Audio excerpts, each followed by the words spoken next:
Discussion है about signalling hypothesis के बारे में या इंफॉर्मेशन कंटेंट के बारे में। तो still a firm should consider signalling effect when it is contemplating a change in dividend policy, यानी डिविडेंड पॉलिसी को वो चेंज करें। फॉर एग्जांपल उन्होंने यहाँ पर एक मिसाल दी। फॉर एग्जांपल एक मिसाल में उन्होंने कहा जो रिटायर्ड इंडिविजुअल होते हैं या पेंशन फंड होता है या यूनिवर्सिटी एंडोमेंट फंड्स होते हैं जनरली प्रेफर कैश इनकम। वो कैश इनकम को प्रेफर करते हैं, so they often want the firm to pay out a higher percentage of its earning. Such investors are frequently in low and even zero tax bracket, so the taxes are little concern। ठीक है, इनके लिए taxes जो है main concern नहीं होता और वो जीरो टैक्स ब्रैकेट मीन के इस इन एरियाज में टैक्सेस को कंसिडर नहीं किया जाता। On the other hand stock holder in their peak earning year might prefer reinvestment because they have less need for current investment they have less need for current investment uh, income and simply reinvest dividend received after the incurring income taxes and brokerage cost. तो इसमें कहा कि दूसरी तरफ देखा जाए तो share holders जो होते हैं वो रिटायर्ड इंडिविजुअल की जो ऑब्जेक्टिव्स हैं वो डिफरेंट है देन शेयर होल्डर्स की। वो पीक अर्निंग ईयर्स में प्रेफर कर सकते हैं कि हो सकता है कि वो ये कहें कि हम बिजनेस में दोबारा री इन्वेस्ट करें और बिजनेस में ही रिटेन रखें अपने पैसों को। ठीक, तो ये इसमें एक इनकी पॉलिसी डिफरेंट हो सकती है। अच्छा, इसमें एक क्लाइंटेल इफेक्ट के बारे में डिस्कशन की गई है कि क्लाइंटेल इफेक्ट क्या है। If a firm retain and reinvest their income rather than paying dividends, अगर कोई फर्म रिटेन रखे बरकरार रखे या री इन्वेस्ट करे अपनी इनकम को बावजूद इसके कि वो डिविडेंड पे करे, those shareholder who need current income will be disadvantaged। ठीक है, दो शेयर होल्डर दो stock holders who need current income जो कि इनकम को करते हैं तो वो क्या करेंगे, डिसएडवांटेज होगा उनके लिए कि वो रिटेन रखें। The value of their stock might increase but they will be forced to go to the trouble and expense of selling off some of their share to obtain cash. वो अपने क्या करेंगे, they will sell their shares और वो उसके against cash receive करेंगे। On the other hand दूसरी बात में दूसरी जगह पर जो share holder who are saving rather than spending dividends favour the low dividend policy. ठीक है, तो वो डिविडेंड पॉलिसी को लो रखेंगे। The less the firm pay out in dividends the less the stockholders have to pay in current taxes and less trouble and expense they must go through the reinvest their after tax dividend। तो ये उनकी preference में नहीं होगा कि वो उसको दोबारा जो है री इन्वेस्ट करें और दोबारा बिजनेस में पैसा लगाएं।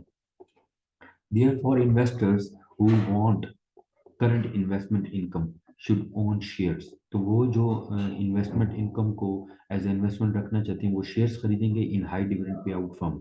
ठीक है, जिन फर्म्स को में ज़्यादा डिविडेंड पे किया जाता है। While investor who know need of current investment, जिनको इन्वेस्टमेंट दोबारा नहीं करनी income, should own shares in low dividend pay out firms, तो वो ऐसे फर्म्स में कम इन्वेस्ट करेंगे जो कि ज़्यादा डिविडेंड ना पे करती हैं। For example, investors seek high cash income might invest in electric utilities which had an average पे आउट ऑफ 60%। ठीक है, तो उन्होंने कहा 2008 में जो इलेक्ट्रिक यूटिलिटीज वाली थी तो 60% डिविडेंड थी। While investor favouring growth could invest in the software industry which pay out 18% that same। तो वो जो सॉफ्टवेयर इंडस्ट्री में थी वो 18% पे करती थी जबकि 60% एवरेज पे आउट था इलेक्ट्रिक यूटिलिटीज कंपनी की। ठीक है, तो इस वजह से वो फर्म उसको ज़्यादा प्रेफर करती थी। फिर मजीद इसमें कहा गया है कि क्लाइंटल इफेक्ट में कि ऑल ऑफ दिस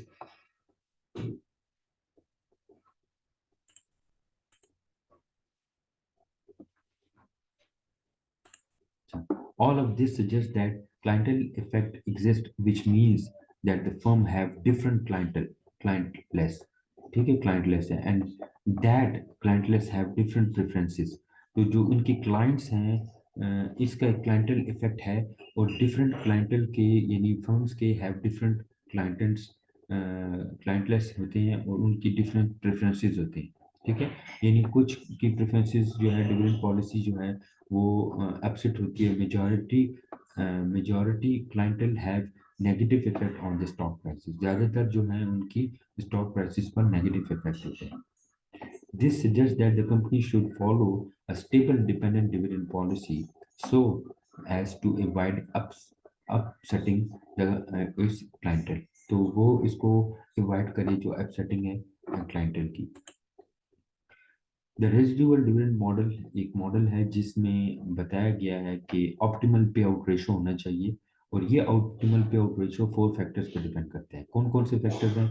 यानी management opinion about its investor, preferences for the dividend versus capital gain, दूसरा है कि फर्म इन्वेस्टमेंट अपॉर्चुनिटी, थर्ड है firms target capital structure, and fourth है the availability of the cost of external capital. These factors are um, combined in what we call the residual dividend model। ये इन combined effect show करते हैं जिसको हम residual dividend model कहते हैं। जो residual dividend model है, इसमें पहली चीज जो है, under this model we assume that investors are indifferent between the dividend and capital gain। हम ये assume करते हैं कि पहली चीज कि जो investor है, they don't focus on the dividends and the capital gain। Then the firm follow these 4 steps to establish the target payout ratio। तो वो फर्म जो है वो इन 4 चीजों को बुनियाद बनाती है और टारगेट करती है। Number 1, it determine the optimal capital budget, कि वो कैपिटल बजटिंग जो है, यानी कैपिटल बजटिंग में हमने कहा था ना कि जो investment in long term fix assets में, ठीक है, तो वो ऑप्टिमल रखेगी। Number 2, given it's target capital structure, वो अपने कैपिटल स्ट्रक्चर का टारगेट रखेगी कि हम इतने परसेंट डेट से और इतने परसेंट इक्विटी से ज्यादा कम ना हो, ठीक है। Amount of equity needed to finance the budget. Number 3, it uses the retain earning to meet the equity reinforcement to the extent possible, तो वो रिटेन अर्निंग को मीट करने की, ताकि वो अपनी कैपिटल रिक्वायरमेंट को पूरा कर सके। और नंबर 4, उनकी ये प्रायोरिटी होगी कि वो डिविडेंड को पे करें only if more earning are available then needed to support the optimal capital budgeting. इसके लिए वो ये 4 बुनियादी चीजें जो हैं टारगेट पे आउट रेशो में रखेंगे कि नंबर 1 कैपिटल बजटिंग ऑप्टिमल होना चाहिए, नंबर 2 उनका जो कैपिटल स्ट्रक्चर है वो जितनी उनकी इक्विटी नीड है उसके मुताबिक हो, नंबर 3 जो है उनकी रिटेन्ड अर्निंग जो है वो मीट करें अपनी इक्विटी को रिक्वायरमेंट को, और नंबर 4 वो डिविडेंड पे करें जितना कि वो ऑप्टिमल कैपिटल बजटिंग में बरकरार रखने के लिए उनको अवेलेबल हो अर्निंग। अब इसके लिए रेजिडुअल डिविडेंड मॉडल के लिए एक फार्मूला है जिसमें डिविडेंड्स बराबर होते हैं net income minus target equity ratio, और माइनस इसमें जो गिवन है वो capital multiply by total capital budget. तो कैपिटल बजट, अब इसमें हमें लेट से ये एक एग्जांपल है जिसमें हमें capital budgeting of a firm, capital budget of a firm given है 8 मिलियन, ठीक है, सॉरी $800,000, यानी 800,000 हमारे पास कैपिटल बजट है। हमारा टारगेट कैपिटल स्ट्रक्चर क्या है कि 40% हमारा डेट होगा, 60% हमारा इक्विटी होगा, और जो फॉरकास्टेड नेट इनकम है हमारी वो $600,000 है। How much the how much of the forecasted net income should be pay out as dividend, इसमें से कितना हम फॉरकास्टेड जो डिविडेंड है वो पे आउट करेंगे, ठीक। तो इसका फार्मूला हमारे पास ये इस तरीके से हम इसका सोल्यूशन फाइंड आउट करेंगे। नंबर 1, हम कैलकुलेट करेंगे कि हमारा जो कैपिटल है, कैलकुलेट करेंगे the portion of capital budgeted to be funded by the equity, means equity हमारा जो यहाँ पर गिवन है वो 800,000 है, कैपिटल बजटिंग का और इक्विटी हमारा 60% है, तो 60 मल्टीप्लाई बाय 800,000 यानी 8 लाख जो हमारा डॉलर कैपिटल बजटिंग है उसका 60% हमारी इक्विटी फाइनेंसिंग है। तो हम 60% से मल्टीप्लाई करें तो this will be equal to हमारे पास ये बराबर होगा 60 मल्टीप्लाई बाय 800,000, तो वो 4,80,000 हमारे पास बनते हैं। कैलकुलेट एक्सीड और नीडेड इक्विटी कैपिटल, तो उसके लिए हमें उन्होंने 60% जो हमारा 600,000 हमारे पास जो कैपिटल है उसमें से हम ये जो कैलकुलेट हमने किया है, जो 60% हमें रिक्वायर्ड है equity for capital budgeting 8 lakh में से, तो वो 4,80,000 है। तो ये जो 6 लाख हमारे पास इक्विटी कैपिटल था, एक्सेस था, इसको हम इसमें से माइनस करें तो हमारे पास जो लेफ्ट है वो डिविडेंड के लिए हम लेफ्ट ओवर टू पे एज डिविडेंड, हम जो हमारे पास रिमेनिंग है वो 1,20,000 वो हमारे पास रिमेन आता है डिविडेंड को पे आउट करने के लिए।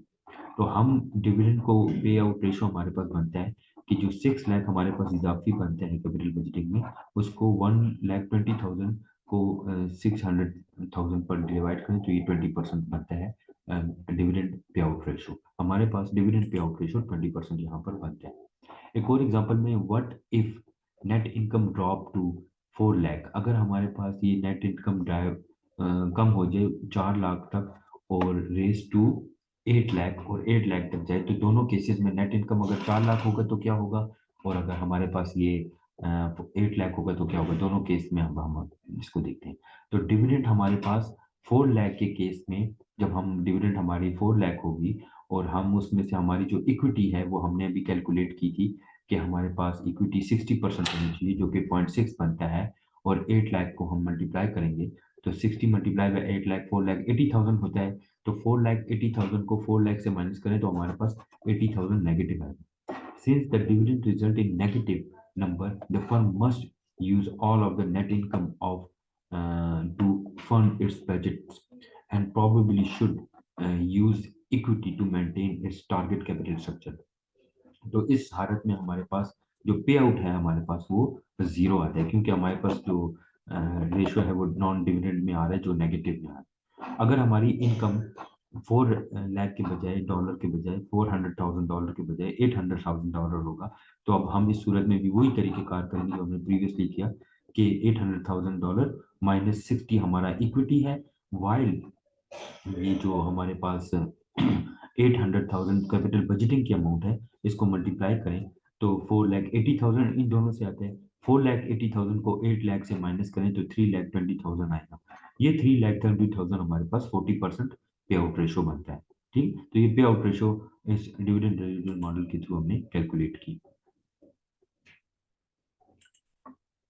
What would a change in investment opportunity affect dividend under the residual policy? इससे क्या इफेक्ट पड़ेगा कि हम जब इन्वेस्टमेंट अपॉर्चुनिटी को चेंज करें डिविडेंड पॉलिसी पर, क्या इफेक्ट पड़ेगा रेजिडुअल पॉलिसी। तो fewer good investments would lead to smaller capital budgeting, hence to higher dividend payout ratio।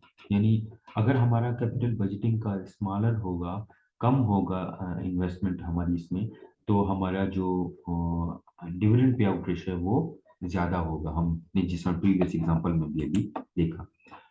More good investment would lead to lower dividend pay out ratio, अगर हमारी investment ज्यादा होगी तो हमारी जो डिविडेंड पे आउट रेशियो है वो कम हो जाएगी। उसके conversely dividend variation would also occur if earning fluctuate, तो डिविडेंड में वेरिएशन अर्निंग की फ्लक्चुएशन से भी, अप एंड डाउन से भी है। हमारे नेट इनकम ज्यादा होने से हमारे डिविडेंड ज्यादा हो, हमारे नेट इनकम कम होने से हमारे डिविडेंड में भी इफेक्ट पड़ता है। Investment opportunity and earning vary from year to year. Strict adherence to the residual dividend policy would result in unstable dividend।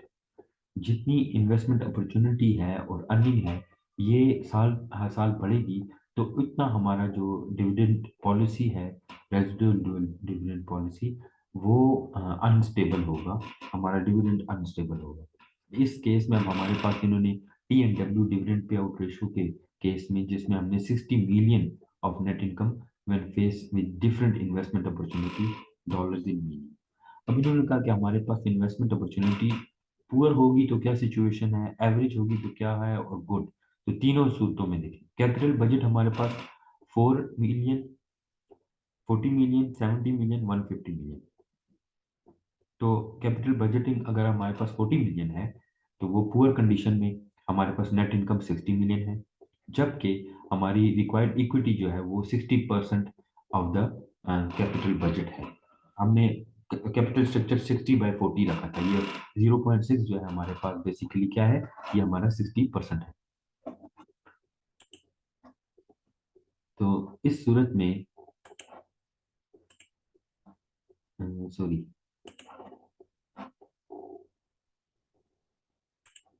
अच्छा, इस कैपिटल बजट इस जरूरत में हमारे पास जो है वो 40 मिलियन डॉलर है। दूसरे में हमारे पास जो है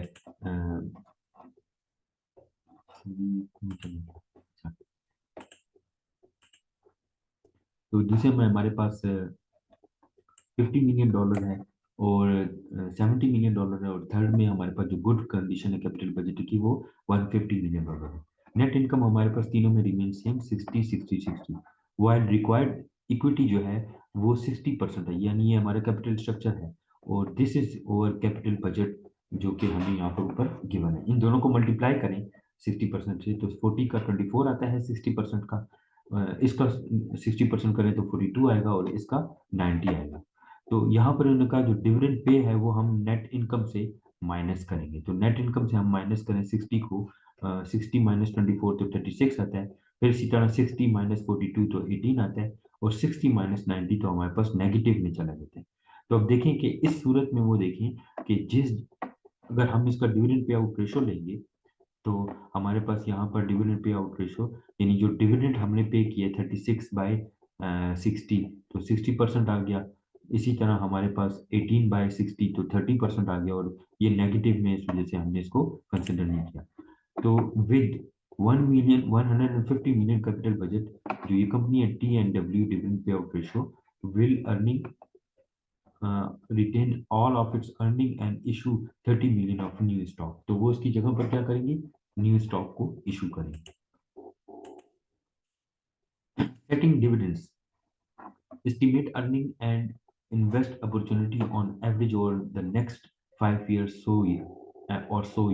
यानी इसमें इन्होंने कहा कि हम डिविडेंड पॉलिसी सेट करने के लिए क्या करते हैं, एस्टिमेट करते हैं अर्निंग को कि हमारी अर्निंग कितनी है और इन्वेस्टमेंट अपॉर्चुनिटी कितनी है, तो फिर हम उसके मुताबिक अपनी डिविडेंड पॉलिसी रखते हैं। दूसरा उसने कहा कि use this forecasted information to find the average residual model, जो हमने अभी प्रीवियसली किया, model of dividend pay out ratio के लिए during the planning period, and set the target of payout policy based on the projected data। जो हमारे पास data projected आएगा उससे हमने अपनी पॉलिसी को कंस्ट्रक्ट करना है। ठीक, तो नेक्स्ट है पेमेंट प्रोसीजर के बारे में अभी हम डिस्कस करेंगे, जो इससे अलग टॉपिक है, तो उसको हम सेपरेटली डिस्कस करेंगे पेमेंट प्रोसीजर के लिए।